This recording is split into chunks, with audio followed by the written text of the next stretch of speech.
Okay, bismillahirrahmanirrahim. Assalamualaikum warahmatullahi taala wabarakatuh. Alhamdulillahirabbil alamin wa bihi nasta'in fi umurud dunya waddin. Wassalatu wassalamu ala sayyidil mursalin wa ala alihi wa ashabihi ajma'in. Wa qala rabbi shrah li sadri wa yassir li amri wahlul 'uqdatam min lisani yafqahu qawli. Amma ba'd. Para penonton channel YouTube Fakulti Pendidikan Universiti Malaya yang saya kasihi sekalian, alhamdulillah, hari ini kita diberi kesempatan untuk kita berkongsi sedikit perbincangan bagaimana kita melihat ataupun menilai ibadah puasa yang kita laksanakan pada tahun ini. Alhamdulillah, Allah masih memberikan peluang kepada kita untuk menjadi tetamunya pada bulan yang mulia ini. Kita harapkan kehidupan kita pada bulan Ramadan tahun ini akan memberikan nilai dan makna yang besar kepada diri kita, insya-Allah. Apa yang saya nak kongsikan bersama dengan tuan-tuan dan puan muslimin muslimat sekalian dalam pertemuan ringkas ini adalah untuk kita melihat sedikit kepada ayat 183 surah Al-Baqarah yang biasa kita dengar di sepanjang bulan Ramadan ini, iaitulah ayat yang mana Allah menjelaskan kepada kita tentang kefarduan puasa. A'udzubillahi minasyaitonir rajim. Ya ayyuhalladzina amanu kutiba alaikumus shiyam kama kutiba alal ladzina min qablikum la'allakum tattaqun. Wahai orang-orang yang beriman, difardukan ke atas kamu berpuasa seperti mana difardukan ke atas umat-umat yang terdahulu. Tujuannya, kata Allah, la'allakum tattaqun, moga-moga kamu bertakwa. Jadi dalam ayat ini, sidang penonton sekalian, Allah Subhanahu wa taala menjelaskan tentang apa hasil yang akan kita perolehi. Dan seperti yang kita fahami bersama bahawa ibadah puasa yang kita laksanakan ini merupakan salah satu daripada bentuk pendidikan. Bagaimana Allah datangkan satu amalan, ataupun boleh kita gunakan istilah yang lebih umum, satu aktiviti untuk kita jalankan sebagai satu proses untuk kita educate diri kita sendiri, ya, untuk kita mendidik diri kita sendiri. Jadi maknanya ianya adalah merupakan satu program latihan tahunan yang hasilnya, kata Allah, adalah la'allakum tattaqun, moga-moga kamu bertakwa. Tetapi persoalannya, tuan-tuan dan puan-puan sekalian, sejauh mana nilai takwa itu dapat dibentuk di dalam diri kita? Maka di sinilah saya ingin mengajak untuk kita melihat penjelasan Allah Subhanahu wa taala ini daripada perspektif pendidikan. Kalau dalam pendidikan kita menggunakan istilah kemenjadian. Ya, kita bercakap tentang sistem persekolahan kita. Target kita ataupun sasaran kita adalah kemenjadian murid. Maknanya apabila hasrat yang kita nyatakan dalam falsafah pendidikan yang kita pegang dan kita praktikkan untuk membentuk seorang murid yang holistik dari segi jasmaninya, emosi, rohani dan intelektual. Jadi apabila telah melalui proses pendidikan, yakni persekolahan, dan begitulah juga apabila mereka pergi kepada peringkat yang lebih tinggi, di akhir sekali kita akan menilai sama ada mereka ini berjaya menjadi seorang insan yang sempurna, walaupun tidaklah kita katakan pada tahap yang ideal, tetapi bermaksud mereka ada kekuatan dari segi elemen-elemen yang kita sebutkan tadi itu. Jadi perbincangan ini selalunya kita bercakap dari aspek yang kita sebut sebagai kemenjadian murid.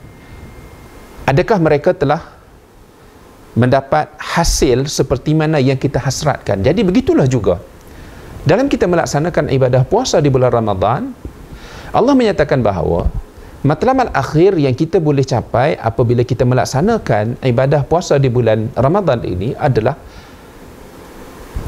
mencapai kedudukan yang dikatakan sebagai muttaqi, hamba yang bertakwa. Jadi di sinilah sangat penting untuk kita menilai diri kita sendiri. Kita melakukan self-evaluation.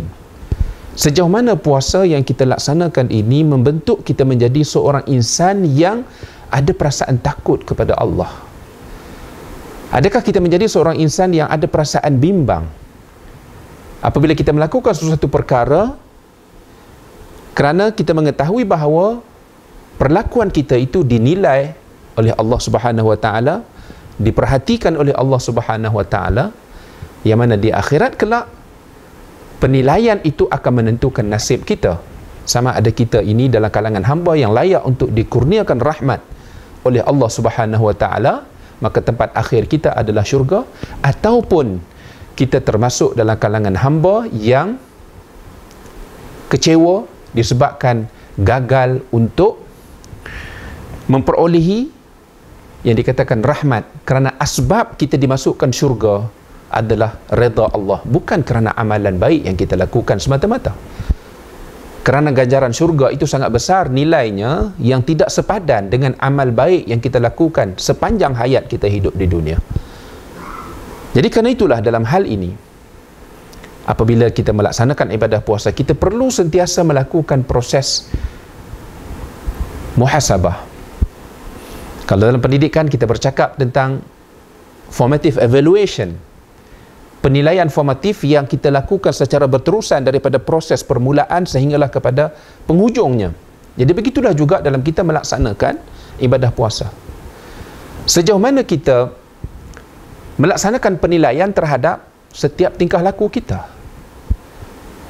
Kerana dalam perbincangan sebelum ini kita pernah menyentuh tentang taksonomi puasa Ramadan. Maka kita dapati bahawa dalam taksonomi tersebut, domain puasa ini bukan hanya sekadar domain psikomotor, iaitulah menahan diri daripada makan dan minum pada waktu yang telah ditentukan, tetapi ia juga melibatkan domain afektif, juga melibatkan domain kognitif. Maksudnya kita perlu berpuasa dengan penuh pengetahuan. Jadi tuan-tuan dan puan-puan, kalau kita melihat kepada pelaksanaan ibadah puasa yang kita sebutkan daripada 3 domain tadi itu, bermakna kesempurnaan itu hanya akan dapat dicapai apabila kita mengambil kira ketiga-tiga aspek berkenaan. Bukan hanya sekadar untuk kita menahan diri daripada lapar dan dahaga dan juga perkara-perkara yang membatalkan, tapi ia juga perlu melihat sejauh mana kita faham dalam kita melaksanakan ibadah puasa. Jadi sebab itu tidak perlu lagi timbul persoalan-persoalan yang kita katakan kadang-kadang agak terlalu naif ataupun terlalu asas, yang menggambarkan seolah-olah kita berpuasa hanya sekadar mengikut trend yang berlaku dalam masyarakat. Bila tiba bulan Ramadan, semua orang akan berpuasa. Tapi adakah kita faham rukun puasa? Adakah kita faham tentang perkara wajib dalam berpuasa? Adakah kita faham perkara-perkara yang membatalkan puasa? Jadi itu adalah domain kognitif, domain pengetahuan yang perlu untuk kita perkukuhkan dalam proses untuk kita memastikan puasa yang kita laksanakan itu adalah sempurna. Dan begitulah juga domain yang ketiganya adalah domain afektif, nilai. Sejauh mana puasa itu meninggalkan kesan terhadap pembentukan nilai di dalam diri kita.